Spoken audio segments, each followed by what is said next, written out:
ఉదయం వెంకటాపురం గ్రామంలో సంపంగి శ్రీరాములు, ఇతను వచ్చేసి పలుకూరు గ్రామము, బనగానపల్లి మండలము. తర్వాత ఇంకొకతను సుబ్రహ్మణ్యము, ఎనకండ్ల గ్రామం, బనగానపల్లి మండలం. వీళ్ళిద్దరూ కూడా బనగానపల్లి మండలం అయితే అర్లియర్ కూడా చాలా దొంగతనాల కేసుల్లో వీళ్ళు ఇన్వాల్వ్ కావడం జరిగింది. కన్విక్షన్స్ కూడా రావడం జరిగింది.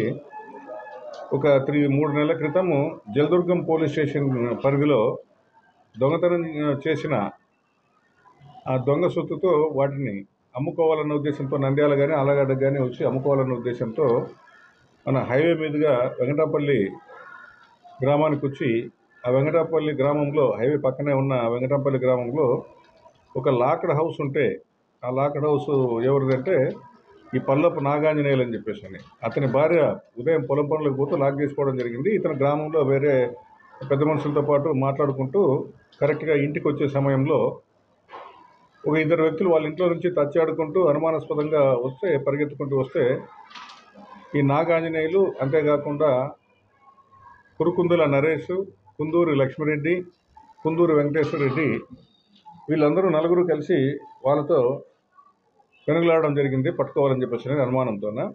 సో ఈ పెనుగులాటలో చిన్న చిన్న గాయాలు కూడా కావడం జరిగింది ఈ సంపంగి శ్రీరాములు అనే వ్యక్తికి.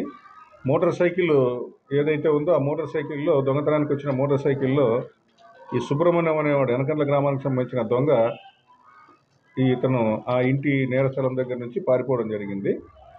సో ఈ సంపంగి శ్రీరాముల్ని, అతని దగ్గర ఉన్న దొంగ సొత్తుని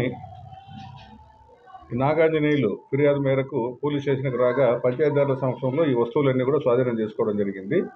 ఆ వస్తువులు ఏవి అంటే 2 బంగారు చైన్లు, 3 బంగారు ఉంగరాలు, ఒక జత బంగారు బుట్టకమ్మలు, ఒక జత చిన్న మాటీలు, తర్వాత 15 తులాల వెండి కాళ్ళ పట్టీలు, ఒక 15,000 రూపాయల క్యాష్ కూడా. సో ఈ నాగాంజనేయులు ఇంట్లో దొంగతనం చేసిన వస్తువులన్నింటినీ కూడా మనకు దొంగతో సహా మనకు ఆ నాగాంజనేయులు మరియు అతనితో పాటు వచ్చిన వ్యక్తులందరూ కూడా పోలీస్ స్టేషన్లో స్వాధీనపరచడం జరిగింది. ఇక అతన్ని ఈ వస్తువుల విలువ అంతా కూడా 1,70,000 రూపాయలు చేస్తాయి. అంతేకాకుండా జలదుర్గం కేసులో కూడా దొంగతనం చేసిన దానికి సంబంధించిన వస్తువులు కూడా, దొంగ సొత్తు కూడా అతని స్వాధీనంలో ఉండింది. అందులో 2 తులాల బరువు గల బంగారు చైన్ ఒకటి ఉంది, ఒక జత బంగారు కమ్మలు ఉన్నాయి, మరియు 23 తులాల జత, ఒక జత 23 తులాలు చేస్తుంది, అది ఒక వెండి పట్టీలు అందులో కూడా ఉన్నాయి. వాటన్నింటిని కూడా స్వాధీనం చేసుకోవడం జరిగింది. ఇతను ఇంట్రాగేషన్లో చూస్తే మనకు